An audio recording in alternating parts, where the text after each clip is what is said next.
What's going on, everybody? It's your boy Shift here with Not So Simple Garage. Today we're going to be doing the first oil change on this 2025 Yamaha R3.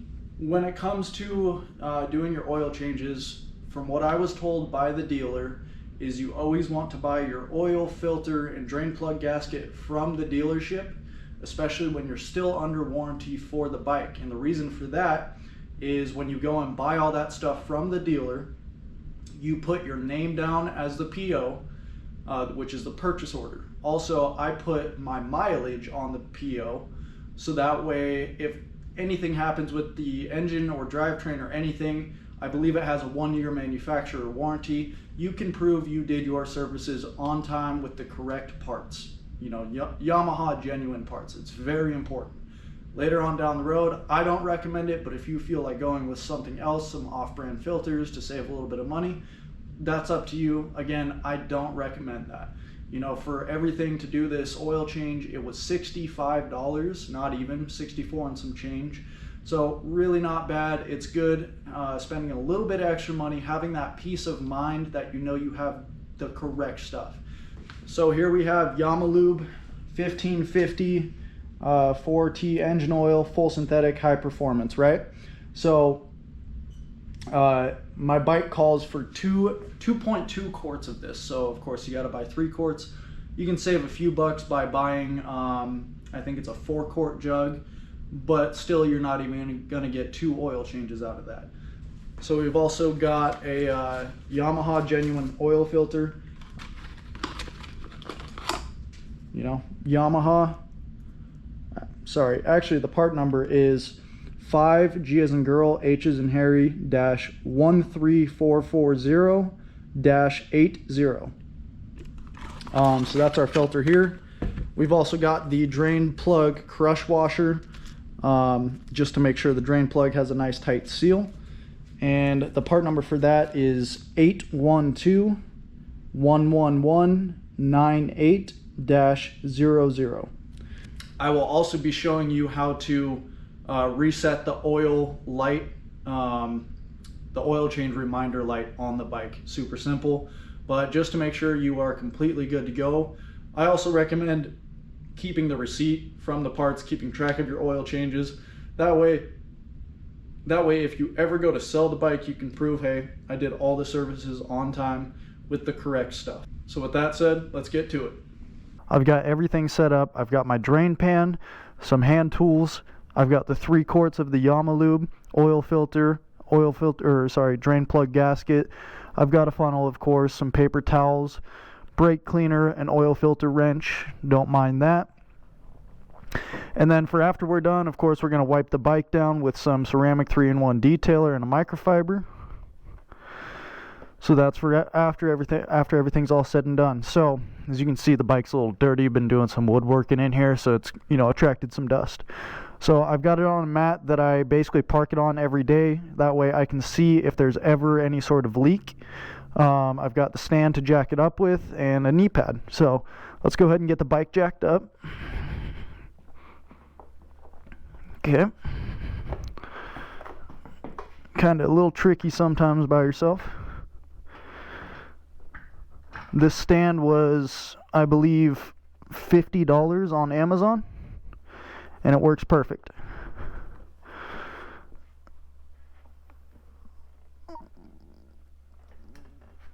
Okay. So you can see it sits right here on the swing arm on both sides, like so, and it gets your rear tire up in the air. Let's get some more light on here. Okay, so this is your oil filler cap right here. You can see the oil level on the bike is about right in between.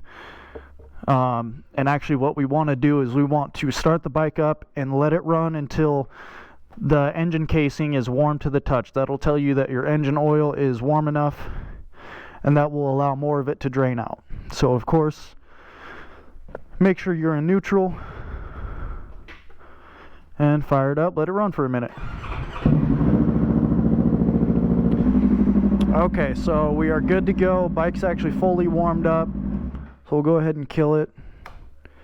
So with that said, we can now go ahead and get to doing the oil change. So let's take a look here. I'm going to loosen up this oil filler cap, and I'm just going to give it like a half turn screwed in. And what that's going to do is it's going to allow air to flow through while the drain plug is out, and it'll actually help the oil drain easier. We'll come under here, crack our drain plug loose. Yep, that was not super tight at all. So we're going to get our drain pan underneath, unscrew it.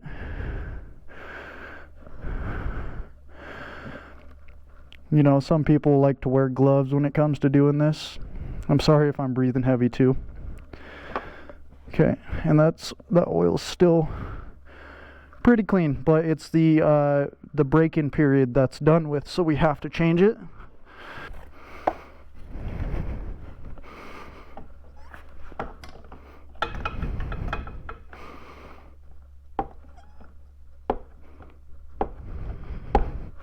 That was a little bit tighter than it was supposed to be, but that's okay. It wasn't ridiculously tight. So we'll start spinning that off. Try not to drop it in the oil because it will splash everywhere and make a huge mess.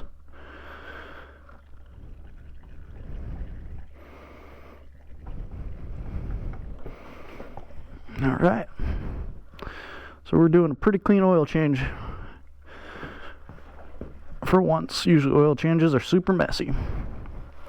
I guess if you're good at what you do, they won't be, but it's not like I do this for a living. So as I was saying, the first oil change is after 1,000 kilometers, which is about 623 miles, I believe. And after that, it's every, I believe, 5,000 kilometers. Which is about 3,000 miles. They say, you know, or 6 months of use. I'm going to wipe off the oil filter mating surface.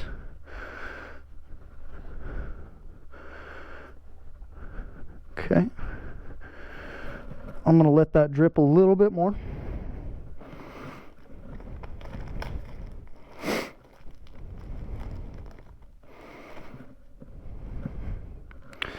Okay, so you can see this has a flat, wider area, and then it actually tapers in a little bit. So you want the wider, flat spot sitting like this on the plug, okay? So it's going to taper in all the way around the bolt. Try not to drop it in your oil.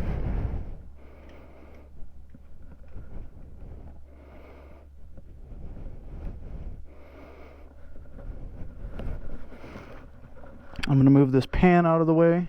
You might get a couple drips from the oil filter area.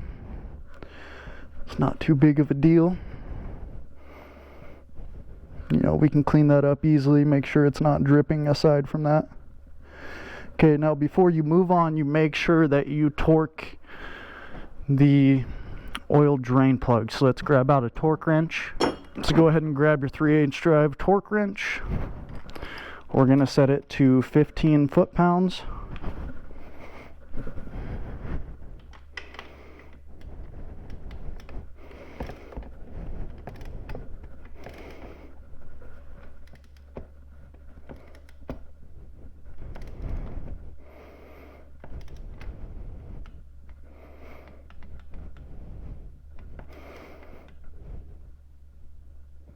I'm going a little bit more than 15.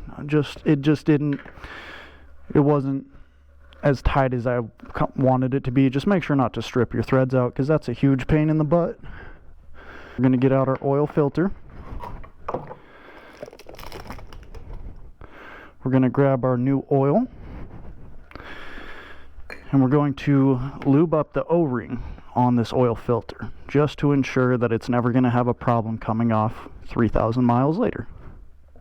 We're just going to put a tiny bit in the cap, just enough to be able to dip our finger in. Get that oil filter nice and lubed up on the O-ring. Perfect. And then we're going to come under here and we're going to spin it on.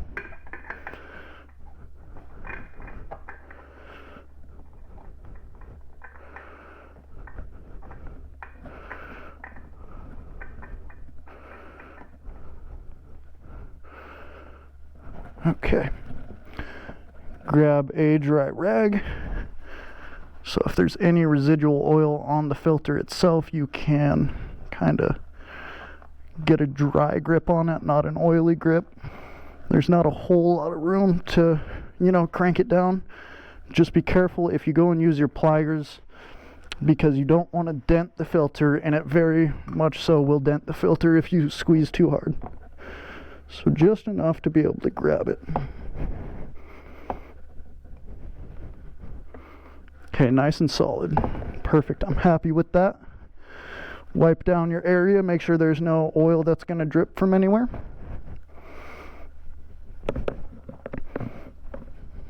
Okay.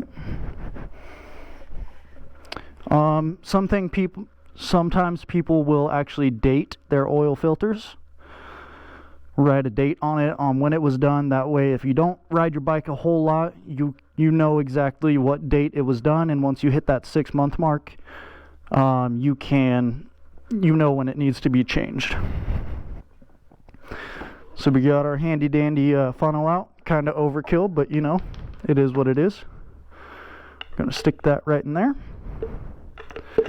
And like I said, we're gonna do about 2.2 quarts. So we know for sure that we're getting 2 full quarts in. Make sure your drain plug is tight, your oil filter is on and it's tight.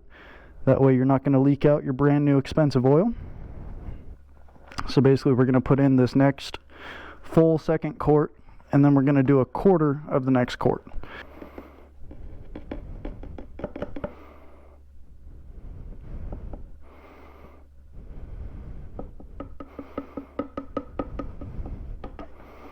Okay.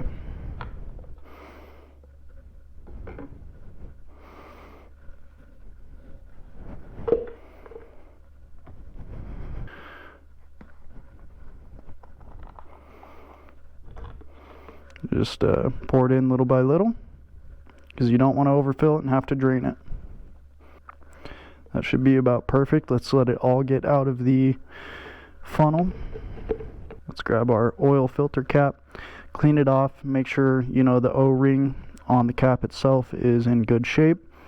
If it's not, go ahead and replace it. Get her nice and snug. Okay, let's get our drain pan out of the way. Okay, now this oil level is not going to be accurate right now.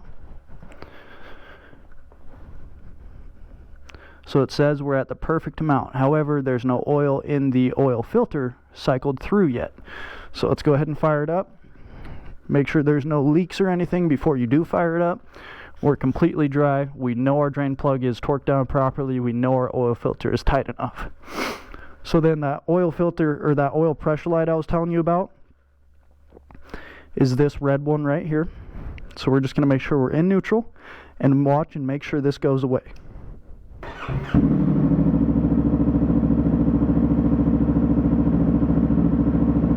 Perfect. Okay. Now while it's running, let's go ahead and look under there, make sure we're not seeing any sort of leaks. I can see the filter and the drain plug perfectly. No leaks. Give her one last wipe down. And there you go.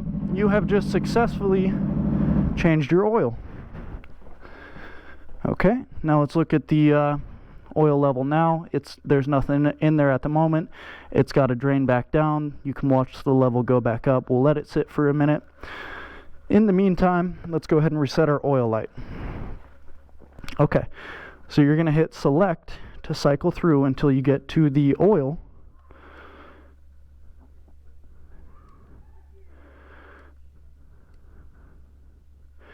Okay, so it's actually on the trip, and then we're going to hit reset. Press and hold it. Press and hold it again for 3 seconds.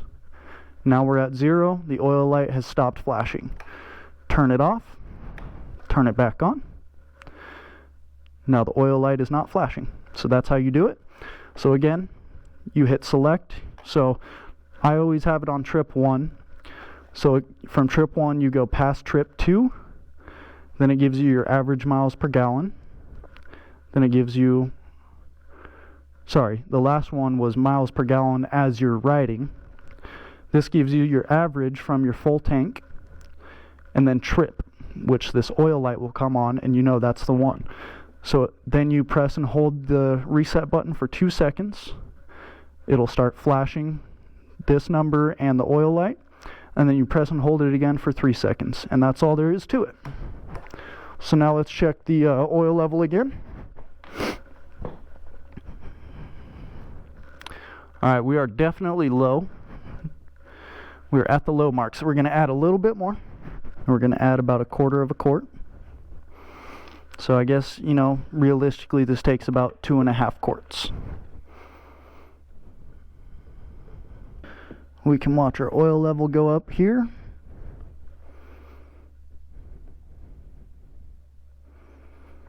We're going to give her a little bit more.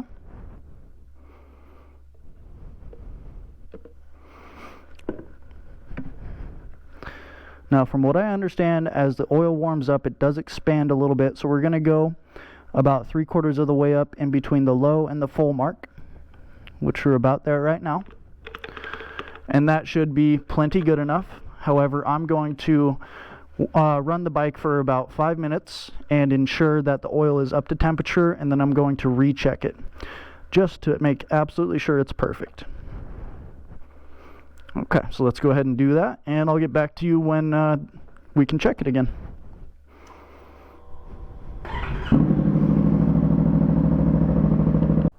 So as long as it's in between the, you know, the low mark and the full mark, it's good to go. Preferably you want it right at the full mark, but I'm a little more than halfway in between, and I'm just going to call that good. You know, just if you do that, just check it before every ride like you're supposed to, and there will be no problems. Okay, so this was the first time I ran through with the magnet, and you can see tiny little bits and pieces, you know, some shiny stuff in there. Nothing crazy. I made sure 100% that oil container was 100% clean, so that way I could run a magnet through and confidently say that any contaminants came from the engine. So if anything were to happen to this within my 1-year warranty, I have it documented that there was a little bit of shiny fragments in my oil. However, that is most likely just due to the engine break-in process, because I've never been super hard on this bike. I've been easy going on it. You know, haven't been redlining it or anything like that. So I've taken care of this bike throughout the entire engine break-in process. So, you know, let's hope for the best and not worry about it too much. So we'll just see. Fresh microfiber. Start giving her a spray down.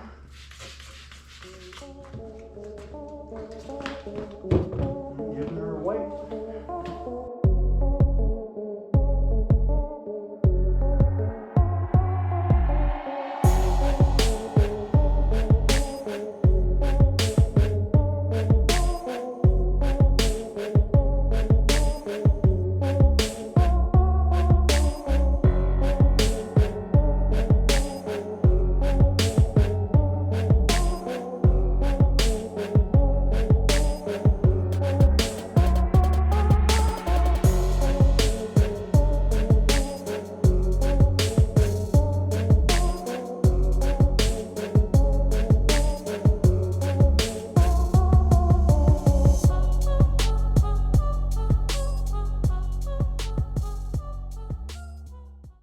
As you saw, this was a very simple process. You know, if you're inexperienced, could take you 20 to 30 minutes.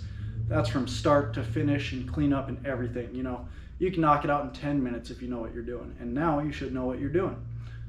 All right, y'all, I really hope you found this video helpful. If you did, do me a favor, hit the like button, maybe even subscribe so you can stay up to date with all the content on this 2025 Yamaha R3 and my 05 STI. Thank you guys so much for watching, and we'll see you in the next one.